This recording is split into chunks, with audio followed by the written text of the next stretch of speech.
Okay. So I'll give you a brief introduction of mine. As Nitya ma'am has told you, I got rank 421 this time. Okay. A very important segment in this preparation was that last year I got 135 in paper two, the IR paper, but I got only 93 in paper one. So this was something which was very tragic, which happened with me last time. This time I have got 124 in paper one and 138 in paper two. So overall 262 marks has been there. So I have seen a jump in paper one specifically, and there were few things, few issues which were there, which I have corrected from last year to this year, and I think they have worked out for me. Okay, that I'll be telling you in the end of the session. We'll be starting with a few of the basic things, and then I'll be telling you all of that. Okay. So and first of one more thing, I'll try to be very honest with you. If I have not read something, I have not read something. If I have read something, I have read it. Okay. So few of the things I'll tell you that people they are in the market, so you can read them. It will be good for you. But I have not been through them. Good. So regarding the sources, see, Shubhra Ranjan ma'am, just a second. Uh, Shubhra ma'am notes. If you have not done any foundational coaching, you can refer to them. Okay, for both papers. It's very simple for both papers.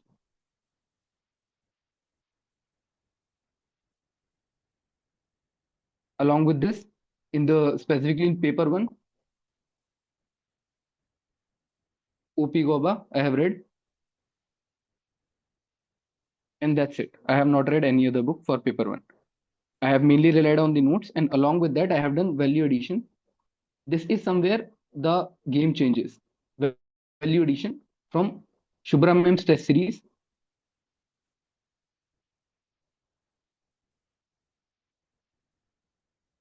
plus level up test series.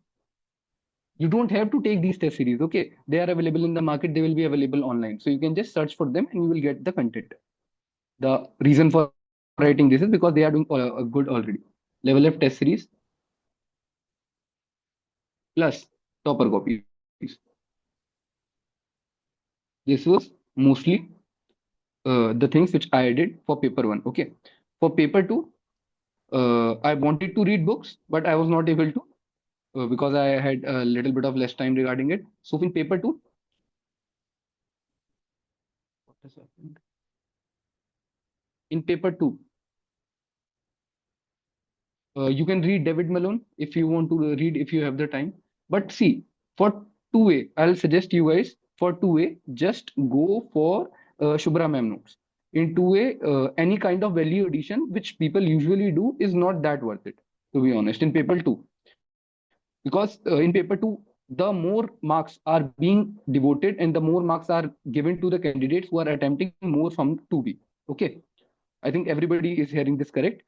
More marks are given to the students who are attempting questions from 2b. So in 2a you can just skip the effort, just go with the notes and do the value addition. 2a will work that way because most of the 2a is somehow static in nature. The comparative politics area, the theories area, questions are from here, and you have to focus on one thing in paper two. We will discuss that in strategy also, along with the books plus notes. That's it, right? Plus, for paper two specifically, there is a channel called Civil's Front. It is, I think, it's still giving its content in free. If you have heard its name, Civil's Front Telegram channel. Just go and join it. Okay. I think the name of the teacher is Vivek Wagmare. He is giving the uh, content in free for paper 2, only for paper 2, just for the value sake of value addition you can go here. Okay, so these are the minimum resources which I was using, and believe me, if you are doing these resources with whole of your heart, you are trying to read things, you can memorize them, you will not need other resources. Am I clear with this fact?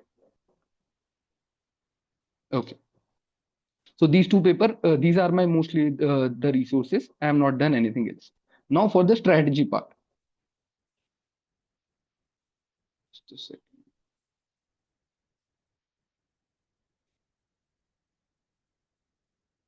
Let's just a second.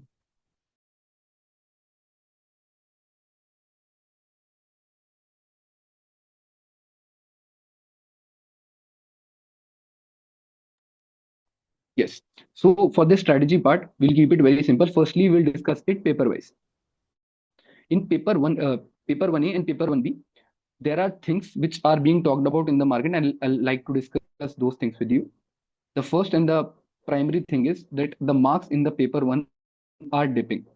I think you guys, if you are already analyzing and you are in your like more mature phase of the preparation, you will see that the marks of paper 1 are dipping as compared to as they were in the initial times.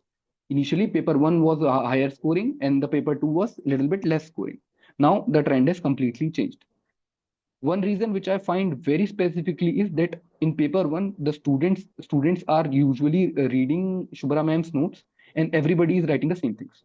So you what you have to do is you have to somehow try and diversify your answers with various things. You have to do value addition, you have to do the interlinkages. These things are there which will make your answer different. One is value addition. Okay. And value addition is not just about scholars. See, this is where the confusion usually is. Do not write like 5, 6 scholars in an answer. 2 to 3 scholars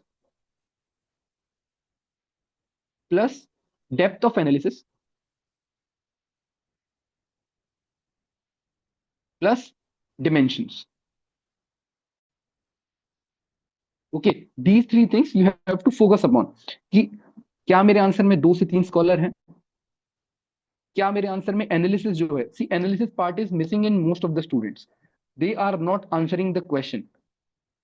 When a particular question is given to you, your answer should reflect that you have tried to answer that particular question rather than just writing what you already knew. Am I right?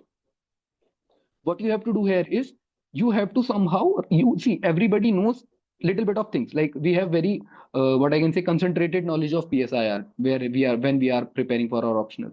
But you have to somehow frame your answer in a way that it appears that you are answering the question. It should not be like if a question is on Plato, for example, and you start writing about Plato and you are writing about Plato, you wrote everything about Plato, but you have not answered the question. This is something which is happening again and again with the students. Few copies I have checked during my preparation phase. This was the issue. Okay. So you have to deal with that particular issue. How to do it, we'll talk about it. Okay. Plus examples,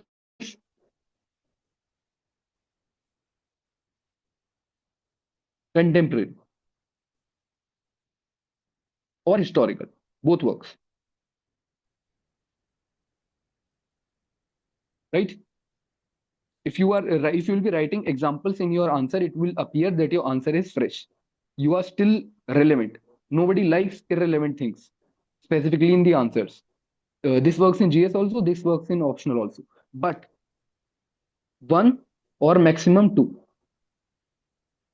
Your answer should not become a GS answer. It should maintain and contain the purity of the optional. Okay, this thing. And one last thing is interlinkages. When I'm talking about interlinkages, it is very simple that in interlinkages, if you are talking about Plato, for example, let's leave Plato. For example, if you are in the paper 2 and things come up regarding the realist theory, right? In when you are writing the realist theory answer, if your answer contains Machiavelli, because Machiavelli has also talked about pure power politics. Realist is also talking about power politics, but in the international sphere.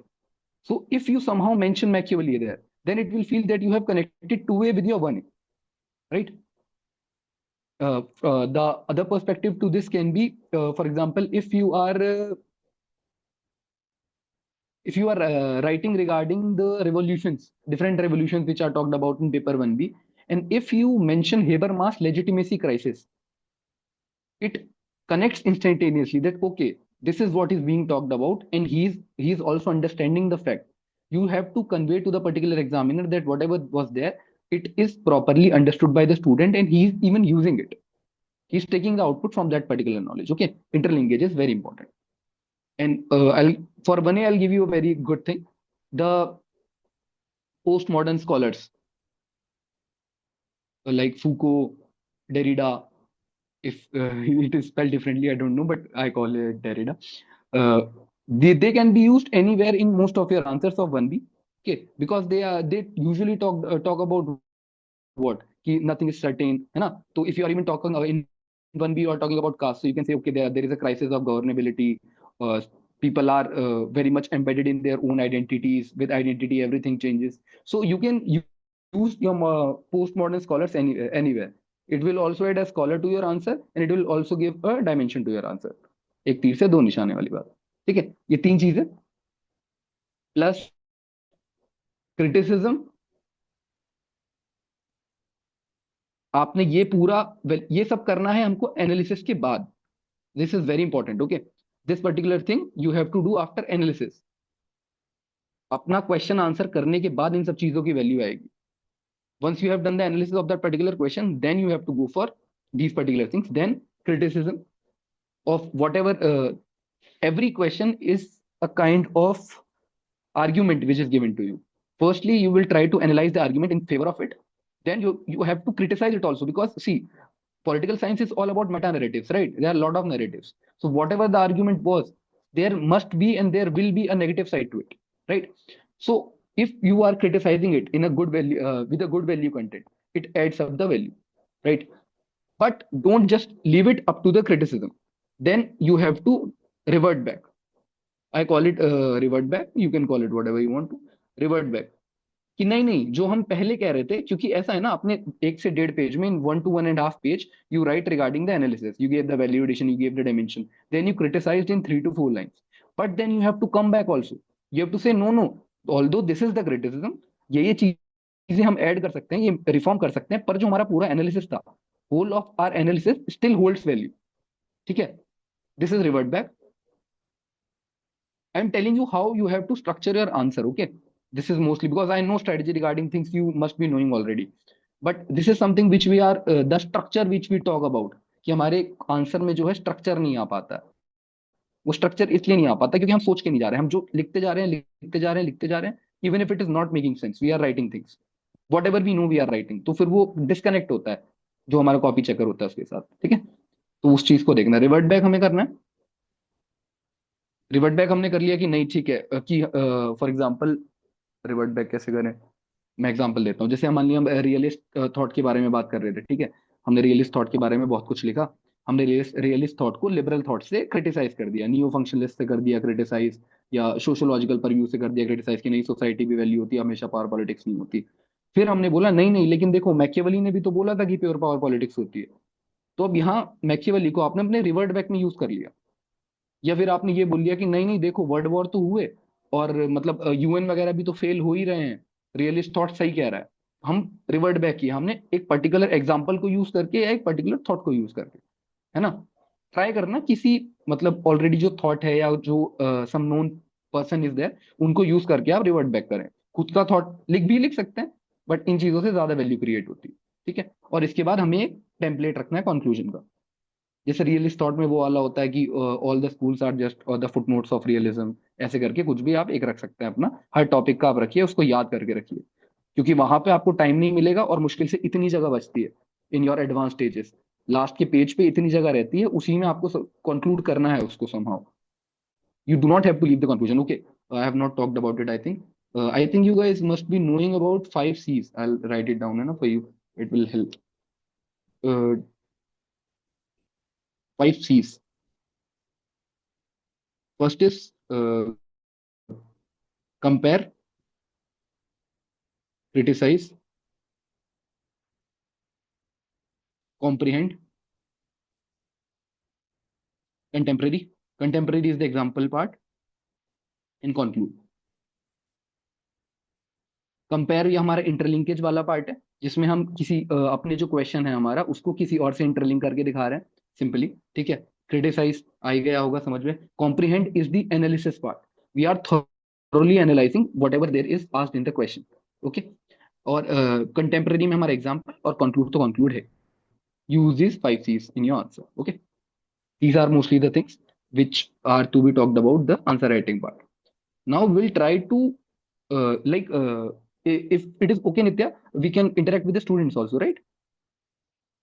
So guys, Yes, if yes, you definitely. guys have, Okay, if you guys have any kind of value addition to do, you can tell me. Okay, so see, we will try to solve this question here. We have a model answer with us already. Okay, we'll try to see the model answer and a few of the things which we can add. So here's the question: political science is a master science, architectonic in its character, from which all other practical sciences take their cue. Right? This is the question. So the very essence of question is, in introduction we have to talk about political science. This is clear because the core of the question is political science. Now the question is also saying that it is master science. This is our one keyword, master science, architectonic in its character, because all other practical sciences takes its cue from the political science. तो अब यहां तक ठीक है. हमें इसको answer करना शुरू करना पड़ेगा बात करके कि what is political science. Right, यहाँ पे हमारा थोड़ा मॉडल आंसर लंबा है. उसका कारण यही है कि मतलब ये have to provide you the all the things. उसके बाद आप अपने हिसाब से जो भी अपने आंसर में 10 मार्कर है, 15 मार्कर है, उस हिसाब से कर सकते हैं. ठीक है, तो हम पॉलिटिकल साइंस की एक डेफिनेशन देंगे, standard definition. Aristotle political science is the most authoritative of all in so far it possesses knowledge. ठीक है, ये पूरा लिख लेना आपको. पॉलिटिकल साइंस का आपने डेफिनेशन दे दिया. अब आता है एनालिसिस वाला पार्ट. आई थिंक ये वाली हम शेयर कर लेंगे, राइट नित्य, स्टूडेंट्स के साथ पीडीएफ. हम्म ठीक है, तो अब मैं आपको बता दूं, देखो इसमें एनालिसिस वाला पार्ट कहाँ से आता है. एनालिसिस वाला पार्ट कहता है कि बाकी जितने भी साइंसेस हैं उनका जो बेसिक है वो यहीं से आ रहा है. आज मास्टर कोई चीज कब होगी, मास्टर साइंस कैसे बनेगी कोई भी चीज.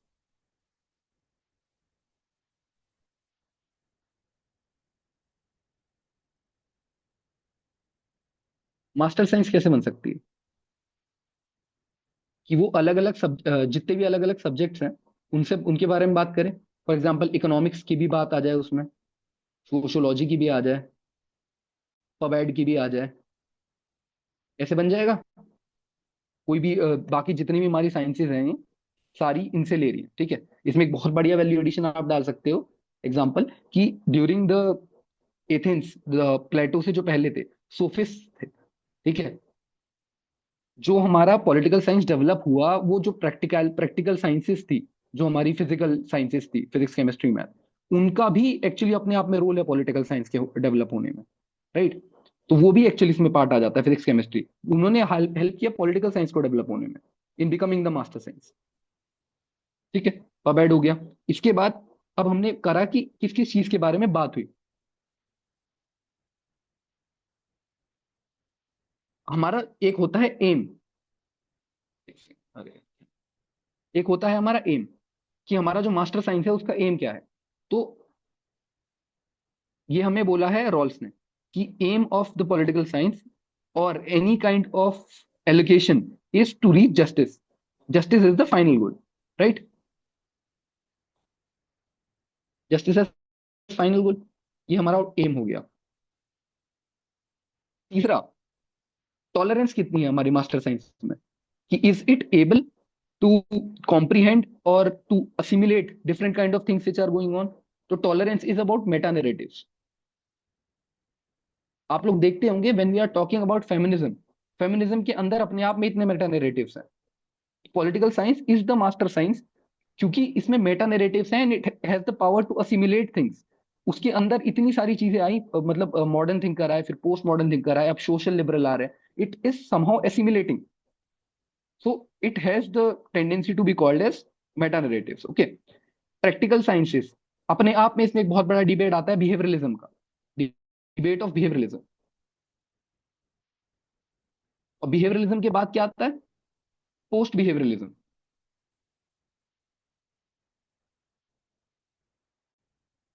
जिसमें हम देखते हैं कि सोशोलॉजी ये सब चीजें जो हैं आगे बढ़ रही हैं. राइट, इस तरीके से हमें ये देखना, हम ये क्या है, ये पूरा है एनालिसिस. ये पूरा इस तरीके से हमने क्वेश्चन को एनालाइज किया कि देखो सारी प्रैक्टिकल साइंसेज जो हैं वो लेती हैं उनका क्यू. यहां तक ठीक है, everybody is okay with this. You guys can give me thumbs up और समथिंग. इसमें हम एक बार देख लेते हैं, साइंस ऑर्गेनाइज देमसेल्व्स. ठीक है, concern with the process of power, government and politics. ठीक है, political science the foundational for many other practical sciences जो हम अभी बात कर रहे थे. ठीक है, एग्जाम्पल भी दिया हुआ है देखिए इसमें, ये है हमारा एग्जाम्पल वाला पार्ट. जो हमारा वैल्यू एडिशन वाला पार्ट है। Sociology, anthropology, psychology, economics all rely in political sciences for their theoretical foundation. Well and good. Theoretical framework भी प्रोवाइड करता है, जो जैसे मैंने अभी आपको मैकियावेली का एग्जांपल दिया था, इंटरनेशनल रिलेशंस, पब्लिक एडमिनिस्ट्रेशन, इन सब में जो हमारा पॉलिटिकल साइंस का बेसिक जो कोर थीम है वो हमारा एक फ्रेमवर्क भी प्रोवाइड करता है। एनालिसिस चल रहा है यहाँ पे। अंडरस्टैंडिंग कॉम्प्लेक्स इश्यूज, ठीक है, सब आप लिख सकते हैं। लॉ जनरलिज्म, जैसे लीगल इंस्टीट्यूशनल वाला जो हमारा एक वो है, लीगल इंस्टीट्यूशनल वाला सेगमेंट पूरा इससे डील हो जाता है। जर्नलिज्म हो गया, ये सब हो गया। करियर, पबैड, बेसिकली। तो अब ये है, देखो अब हमने पूरा एनालिसिस कर लिया।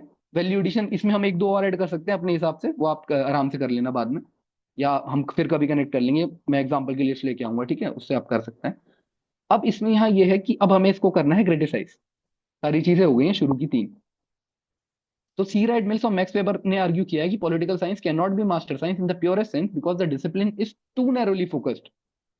To narrowly focused.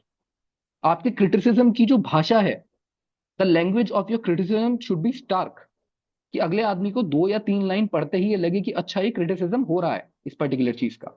ठीक है, उसको कोई कंफ्यूजन नहीं होना चाहिए।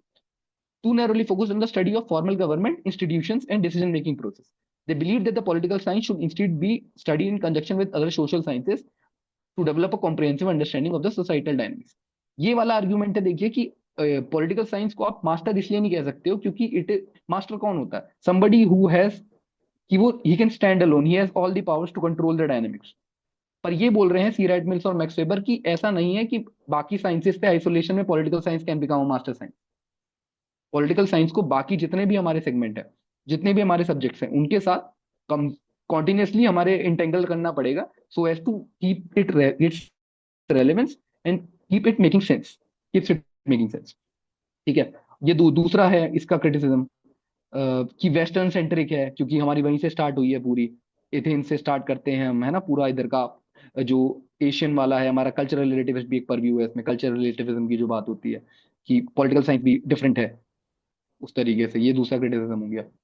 अब हम यहाँ आ रहे हैं, देखो रिवर्ट पे। इसमें शायद रिवर्ट अभी मिसिंग है, लेकिन इसमें हम रिवर्ट कैसे कर सकते हैं कि ठीक है भाई, पॉलिटिकल हमने मान लिया कि आइसोलेशन में काम नहीं करती है, ठीक है। हमने ये भी मान लिया कि वेस्टर्न सेंट्रिक बोलते हैं इसको, ये भी ठीक है। लेकिन अब आप ये देखिए कि जो डायनामिक्स हैं पॉलिटिकल साइंस के, और जो फ्लेक्सिबिलिटी वो प्रोवाइड करती है, उसने उसको आज तक as to be called as master science, उसने उसको रेलिवेंट रखा है। जैसे मान लीजिए इसमें फॉर एग्जाम्पल पोस्ट बिहेवियरलिज्म, कि बिहेवियरलिज्म आया क्योंकि जो हमारा जो पॉलिटिकल साइंस था वो बहुत ज्यादा नॉर्मेटिव होता जा रहा था, आइडिया बेस्ड होता जा रहा था, और उसका जो आइवरी वो वाली थ्योरी कहते हैं हम, कि मतलब इम्प्लीमेंटेशन बहुत मुश्किल हो गया था। फिलोसफर्स बनते जा रहे थे, आर्म चेयर थ्योरीज आ रही थी, ठीक है, ये चीज की हो गई थी। लेकिन देखिए फिर क्या आया, फिर पोस्ट पोस्ट बिहेवियरलिज्म, वो बिहेवियरिज्म आया, डेविड ईस्टन से स्टार्ट होता है जो, उसने उसको इम्प्लीमेंटेशन पे ध्यान दिया, how it should work, right. वो भी फेल होने लगा, जब जब दिखने लगा कि सोशल इश्यूज जो हैं उनसे दूर जा रहा है, तो फिर पोस्ट बिहेवियरलिज्म आ गया।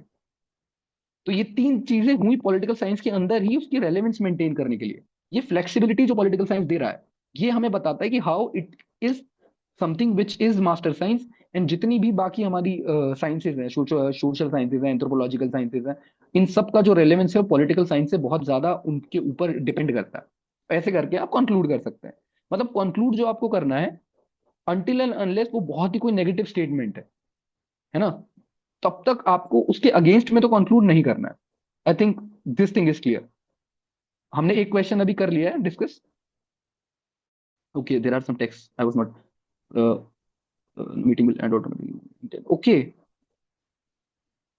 Okay okay. I didn't knew कि अच्छा आधे घंटे की है, सॉरी, थोड़ा ज्यादा डेप्थ में चला गया। No, no, actually we चलिए, have to join with the same link how much again. Time is left, can you just tell me? No, we can join okay, again they with the can same right. link. Yes, yes, everyone. Okay okay, fine fine fine, just give me a second, है ना, मैं एक minute, कि मुझे भी इसका थोड़ा थोड़ा मैंने वैल्यूडेशन अपने नोट्स में लिखा हुआ है, तो मैं वो भी देख लेता हूँ, to better explain the second question. Sure, sure. ठीक है। Yes okay, we have 7 to 8 minutes, right. तो हम ट्राई करते हैं दूसरे वाला क्वेश्चन प्रॉपरली एक बार डील करने की। ये आई थिंक समझ में आ गया होगा सारा। इसमें नहीं, ये सब एक दो लोग अप्रोचेस दोबारा भी है। से ज्वाइन कर लेंगे with the same link. Okay okay okay fine.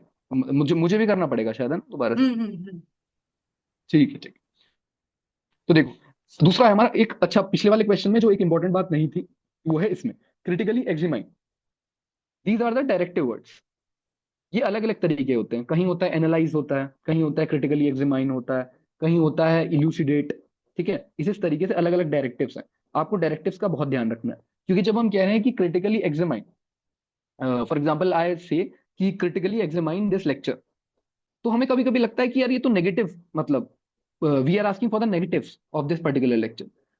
But it is more about to say, जैसे हम किसी को कहें कि नुआंस्ड कोई चीज आप करिए, है ना। एनालाइज इज मैं कहूँ कि okay I have a pain in my hand, analyse this, तो आप इसके अलग अलग क्वेश्चन देखेंगे, बोलेंगे क्या अच्छा है, क्या क्या अच्छा है इसका, क्या ये क्या कैसे वर्क करता है, ये सब एनालिसिस में आ जाएगा। पर क्रिटिकली एग्जामाइन में आप बताएंगे ओके इस पेन में और क्या बेटर हो सकता था। अंडरस्टैंडिंग क्रिटिकली एग्जामाइन अपने आप में एक ऐसा कीवर्ड है जो आपसे बहुत ज्यादा डेप्थ ऑफ एनालिसिस मांगता है।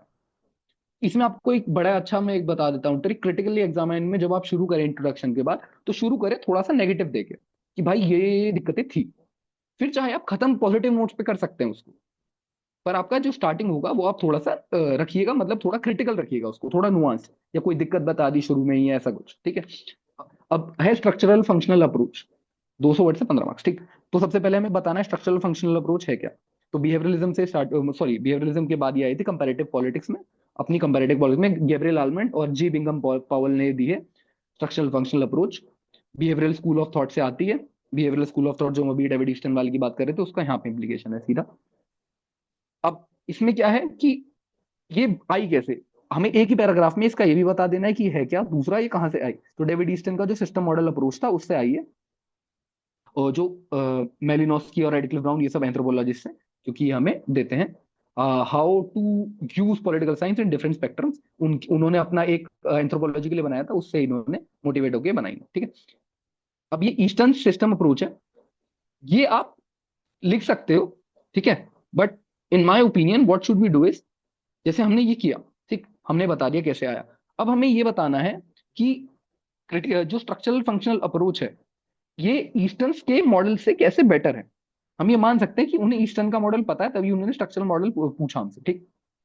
तो ये आप ये पूरा जो मैम ने बनाया है, इसमें पूरा उन्होंने ईस्टर्न का मॉडल बताया है। ईस्टर्न का मॉडल शायद आप लोगों ने पढ़ ही लिया, पूरा हमने ये बता दिया। ठीक है। अब हमें ये बताना है कि क्रिटिकली एग्जामिन करना है, तो हमको पहले ही बताना है कि how from David eastern model, ये हमारा एक नेक्स्ट स्टेप है। आप ऐसे ही लिखना कि structural model, structural functional model is something which adds on to the David Eastern system model. और पूरा उसमें लिखना है अपने को क्या क्या बेटर है। जैसे इसको अपन पूरे को स्किप कर सकते हैं अगर अपने पास 200 वर्ड्स का ही है। ठीक है। तो इसमें हमें बस ये लिख देना है more microscopic, more microscopic, more flexible, plus more nuanced in feedback mechanism. अच्छा, इसमें एक बहुत इंपॉर्टेंट लेसन आप लोग को ये भी बताना चाहता हूँ कि अगर if there is a possibility of adding on a diagram और some flow chart which is relevant, don't do something which is irrelevant. If it is relevant you can add on to it, you must be knowing right. यहाँ पे एक ऐसा करके एक diagram होता है कि इंटरेस्ट आर्टिकुलेशन, आप लोग अपने नोट्स में देखेंगे, interest aggregation, political communication, political sociology, और यहाँ पे 3 एडजुडिकेशन ऐसे करके एक होता है, यहाँ पे फीडबैक होता है। आप देख लेना बाउंड्री वगैरह। ठीक है। थोड़ा सा हमें स्ट्रक्चरल फंक्शनल मॉडल का बताना है कि उसमें एक बाउंड्री होती है, उसमें हमारे प्रॉपरली इनपुट्स जो है वो स्ट्रक्चरल फंक्शन जो हमारा सिस्टम मॉडल है उससे ज्यादा डिफाइंड है। जो हमारे आउटकम्स हैं वो भी प्रॉपरली डिफाइंड है, अलग अलग इंस्टीट्यूशंस को अलग अलग आउटकम्स दिए गए हैं। इस तरीके से हमें स्ट्रक्चरल फंक्शनल मॉडल के बारे में पूरा पूरा बता देना है। अब उसने बोला है क्रिटिकली एग्जामाइन। ठीक। तो इसमें पूरा हमने लिख दिया। मैं देखता हूँ कुछ अगर इंपॉर्टेंट इसमें हो, मैंने वैल्यूएडिशन की तरह से लिखा हो। हाँ ठीक है, यही मेन मेन चीज है इसमें कि हम जो डेविड ईस्टन का मॉडल था उसमें थोड़ा सा और एक लेवल आगे चले गए। पूरा हमने एक्सप्लेन कर दिया इसको। स्ट्रक्चर हम एक बार पढ़ भी लेते हैं, ठीक है, कुछ अच्छा सा रह गया हो तो इसमें। Structural function although rooted in Eastern model adopts some microscopic perspective. ये कीवर्ड्स हैं, देखिए। अच्छा, मैं कुछ चीजें आपको बाद में बताऊंगा। ठीक है। उन चीजों पे आप थोड़ा सा ध्यान दीजिएगा आपके नोट्स में या नोट टेकिंग के time. rather than a macro level one, it aims to develop a more universalistic model that applies to developing countries as well.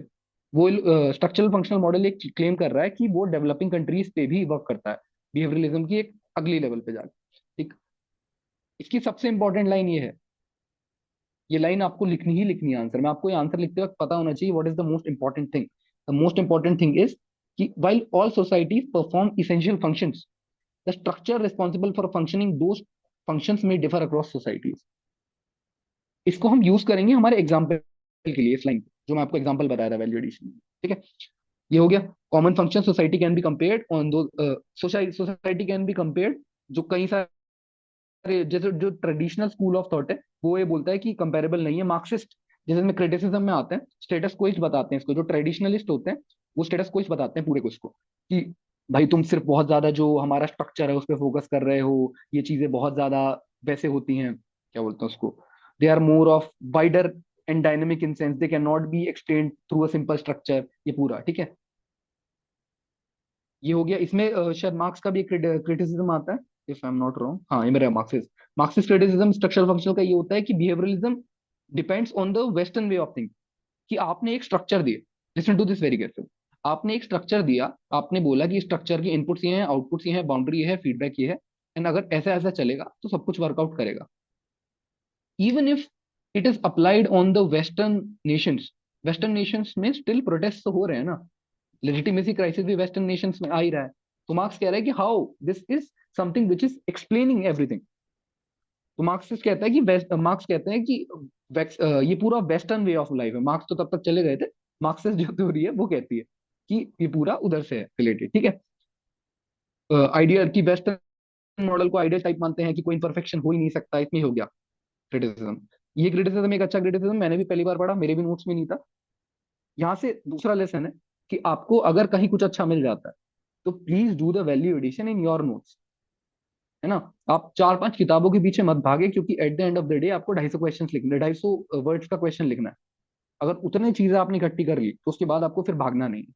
इसमें सेजर का ये है कि structural functionalist have a significant flaw in that they focus solely on the present and lack of future perspective.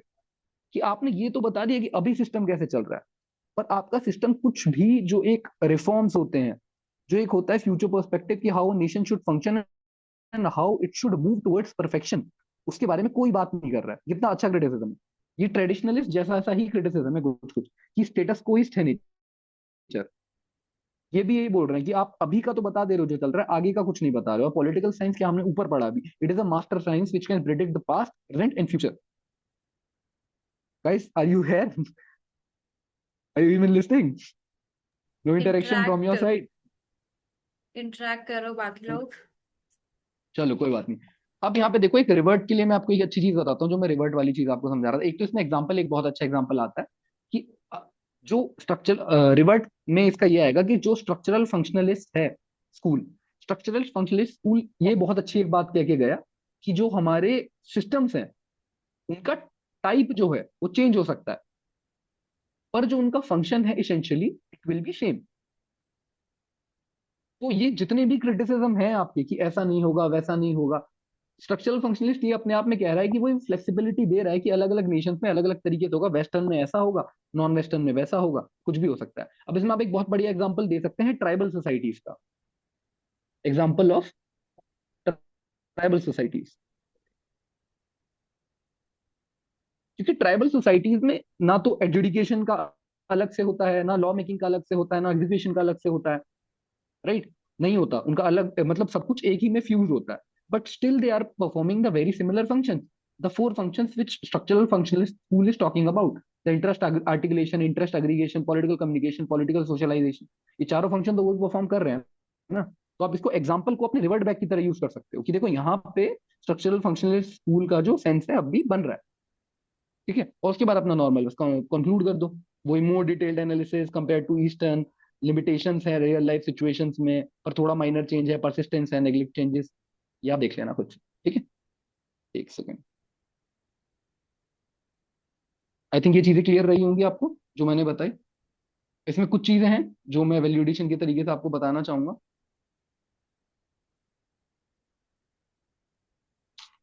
अभी हम इसको रख देते हैं। देखिए अब पहले आप बताइए, आप लोग को किसी को कोई डाउट है guys? Ask doubts. Otherwise, it is irrelevant of you sitting here and me sitting here.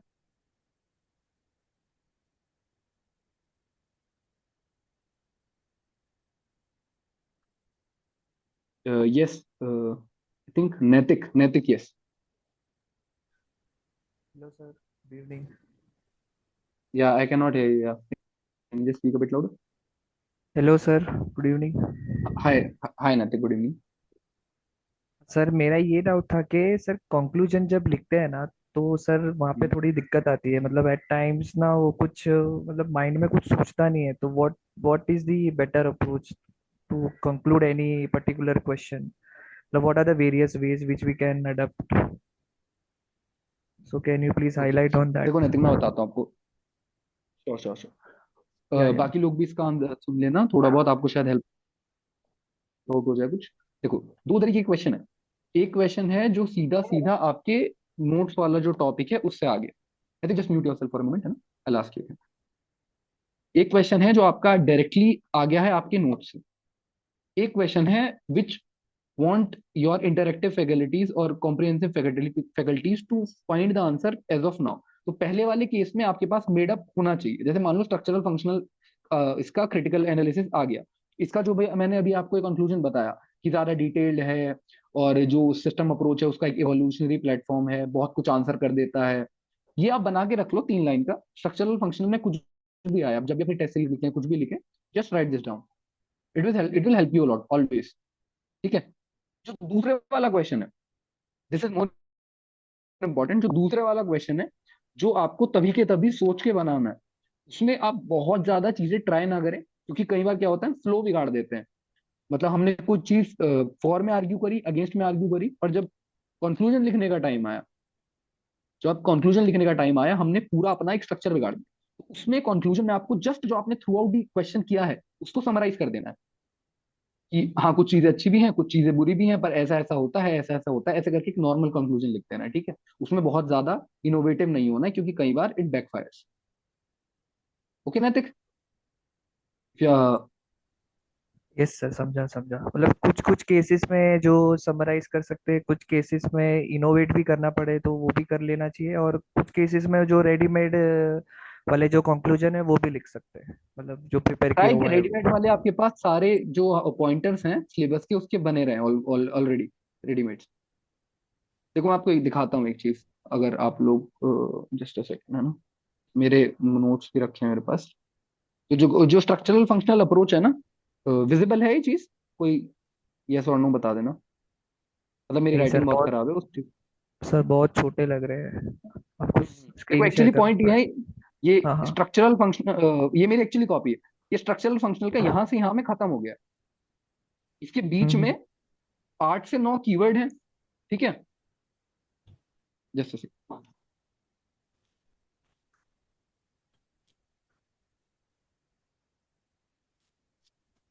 8 से 9 कीवर्ड हैं हमारे। 2 से 3 क्रिटिसिज्म है, 2 से 3 एग्जाम्पल हैं। एक डेफिनेशन है इंट्रो की, एक डेफिनेशन है कंक्लूजन की। ठीक है। इतना मेरे को बेसिक अंडरस्टैंडिंग है दिमाग में। ये नोट्स एकदम स्टार्टिंग में मत बनाना। This is to all of you कि नॉट जस्ट नथिंग। ये वाले नोट्स आप स्टार्टिंग में मत बनाना, ये वाले नोट्स आप बनाना 2 से 3 रिवीजन के बाद। उसके बाद सिर्फ वही चीजें लिखना जो आपको याद नहीं रहती, एंड इट विल हेल्प। ठीक है। वो आपका पूरा एकदम क्वेश्चन बन जाएगा। और बताइए, और कोई डाउट आपका किसी का? सर ये जो इंट्रोडक्शन और कंक्लूजन है वो हर एक सिलेबस पॉइंटर्स के मतलब होने चाहिए कि मतलब कि कुछ कुछ वाले में मिस हो गया तो वो चलेगा? मतलब कौन से के कंपलसरी होने ही चाहिए? देखो तुम्हारे शॉर्ट नोट्स में तो होने ही होने चाहिए, बट पेपर में बैठ के ऐसा नहीं है कि तुम्हें सब याद आ ही जाएगा। पेपर में बैठ के कई बार जब याद नहीं आता है तो इनोवेट करना पड़ेगा। पर ट्राई करो कि जो हमारे एकदम बेसिक पॉइंटर्स हैं उनके तो तुम्हारे पास हो ही, है ना। जैसे 1A में तो आप सारी चीजों के हो ही सकते हैं, पर अगर मान लो हाँ, 2B हो ही का सकता क्वेश्चन है। आ गया, इंडिया फ्रांस का क्वेश्चन आ गया। कई बार होता है कि नहीं आता है इंडिया फ्रांस का कुछ याद, हो जाता है ज्यादातर। ये इंडिया यूएई का क्वेश्चन आ गया, आपने कुछ कर रखा होगा याद नहीं आया, तो इनोवेट कर दो तभी तभी। लेकिन जो मान लो प्लेटो का क्वेश्चन आया है, तो प्लेटो का कंक्लूजन होना चाहिए, है ना। लिबरलिज्म का क्वेश्चन आया है, तो लिबरलिज्म का वो होना चाहिए, इस तरीके से। Sir right right right right. ये शुरू में लगता है, जब बहुत ज्यादा रिविजन कर लेंगे तो वो अपने आप बैठ जाता है। जैसे मैंने अभी लिबरलिज्म बोला तो मुझे याद है कि किसी ने इसका कंक्लूजन वो रहता है किसी ने बोला हुआ है कि liberalism was all about piece, realism was all about war, ऐसे कुछ करके इसका एक है टेम्पलेट है वो। उसी पे आप लिख दो कि मतलब हमेशा सेंस बनाएगा liberalism because it talks about piece. तो लिबरलिज्म का कोई भी क्वेश्चन आएगा तो कंक्लूजन यही रहेगा। राइट सर, और एक ठीक है ना? लास्ट डाउट था सर, हम्म। ये पेपर 2 में सर एक 10 मार्कर में एक क्वेश्चन आया था ना कि वुमेन अरेक्ट इन सोशल मूवमेंट, ऐसा कोई तो था, तो सर वो वो किसी को, देखो हाँ देखो सर। ऐसे क्वेश्चन आ जाए ना, ऐसे क्वेश्चन में बिल्कुल चिंता नहीं करनी है। मैंने क्या किया हम्म था उसमें, मेरे पास बचे थे 3 से 4 मिनट। मैंने देखा विमेन मूवमेंट है, विमेन का जो थोड़ा बहुत मूवमेंट का पता था मुझे, मैंने लिखा एरेक्ट मूवमेंट था, विमेन उसमें था ही नहीं नोटिस, कुछ विमेन और फिर एरेक्ट करके लिखा हुआ था। हाँ, तो एरेक वाला एक आई था, थॉट कि वो हाँ किधर भी एरेक्ट अवेलेबल वाला, तो नहीं मुझे था। वो मुझे नहीं पता था एरेक्ट क्या होता है। तो मैंने जो थोड़ा बहुत मुझे विमेन मूवमेंट का आता था, दोनों तीनों पेपरों का मैंने मिक्स किया, 3 4 पैराग्राफ लिख दिए। मैं कहा 1 या 2 नंबर देना होगा तो दे देंगे, नहीं देना होगा नहीं देंगे। ऐसे क्वेश्चन के पीछे don't bother yourself. You can not know everything right, they will ask something, अगली बार कुछ और पूछ देंगे, अगली बार टेबल मूवमेंट पूछ देंगे, फिर टेबल मूवमेंट थोड़ी पढ़ते रहेंगे। अपना पहले सिलेबस अच्छे से याद कर लो, चीजें ऐड ऑन कर राइट लो। राइट। देन अगर ये सब कुछ स्ट्राइक करे तो कर जा, नहीं करे तो नहीं करे, एक 10 मार्क करी तो है। Right sir, right, okay okay, thank any you. Anybody else, any questions? Okay Nitya, I don't feel anybody has any other questions. I hope this session was helpful. So, excuse me, sir. Yes, yes, yes. Hello sir, good evening. So Good evening, yes. मेरा एक doubt था, ये सारी तो after certain point के बाद की चीज़ें हो गई कि you have read hmm everything, you know everything, you have made the hmm notes and everything and you are ready with the hmm material, but sir start hmm. कैसे करें ये चीज़ें? देखो स्टार्ट का बहुत सिंपल है, दो चीजें, ठीक है, एक तुम्हारे नोट्स, दूसरा पीवाईक्यू। ठीक है, because see I am not aware about exactly सारे स्टूडेंट्स कौन सी स्टेजेस पे है, राइट? तो ये मैंने वो चीजें बताई हैं जो तुमको हमेशा हेल्प करेंगी through out your preparation. Basic चीजें आपको हमेशा कहीं ना कहीं किसी ना किसी वीडियो में मिल जाती है, तो इसलिए I try to be tell you more nuancical things. अब आपको क्या करना है, सबसे पहले आप नोट्स उठाएं अपना, शुभ्रा मैम के नोट्स ले लेना, कहीं और से मत लेना, ठीक है? मैं सीधा सीधा बता देता हूँ ये बात, क्योंकि उनके नोट्स काफी ज्यादा एलेबोरेटेड है, एक्सप्लेन्ड है, अच्छे नोट्स हैं, तो दे विल हेल्प यू। और जो पढ़ा रहे हैं वो भी शुभ्रा मैम से पढ़ के ही पढ़ा रहे हैं। एक नोट्स ले लेना, दूसरा एक विशाल पब्लिकेशन की बुक आती है पीवाईक्यूज, ठीक है? ठीक है यश? Yes sir, listening. अब आपको क्या करना है, प्लेटो आपने जैसे पूरा पढ़ लिया शुभ्रा मैम के नोट्स, अब आपको जाके देखने हैं सारे पीवाईक्यू, और आपको अलाइन ओके। करना है कि पीवाईक्यू का ये पर्टिकुलर क्वेश्चन जो है, ये मैं इस नोट्स के कौन से पॉइंटर से लिख देता। वैल्यूएडिशन वगैरह सब बात की बात है, सबसे पहले हमें ये करना है कि क्या मेरे सारे पीवाईक्यूज कवर हो रहे हैं इन नोट्स से, और नहीं हो रहे हैं तो कौन सा एक टॉपिक है जो मुझे नहीं आता है, और वो टॉपिक कहीं से पढ़ लो ऑनलाइन गूगल वगैरह करके, और उसे भी अपने नोट्स में ऐड कर लो, बेसिक नोट्स। पहला जो आपकी लेयर ऑफ प्रिपरेशन है वो यही रहने वाली है। आप यही रखें, इससे ज्यादा हाथ पैर ना मारे, क्योंकि कंफ्यूजन क्रिएट होता है। ठीक है, नोट्स ठीक है, देन पीवाईक्यूज और उसका नोट्स देन कंपैरिजन करके। पीवाईक्यू, जहाँ okay, comparison, just keep this two things. Okay, any other question? Thank you sir. Okay okay, ठीक है नित्या, आई थिंक इज डन। या कोई अगर रह रहा है तो पूछ लो please. If anyone is having any other doubts, please ask. Otherwise, we will just wind up in 1 or 2 minutes. Okay, then it was a very interesting session. Thank you for this. In fact, I also came to know multiple things like Vishal publication, PYQs, and the analysis part. It was well explained. Thank you, Arpit, for taking out your time. Thank you so much Nitya, thank you so much students for listening to me.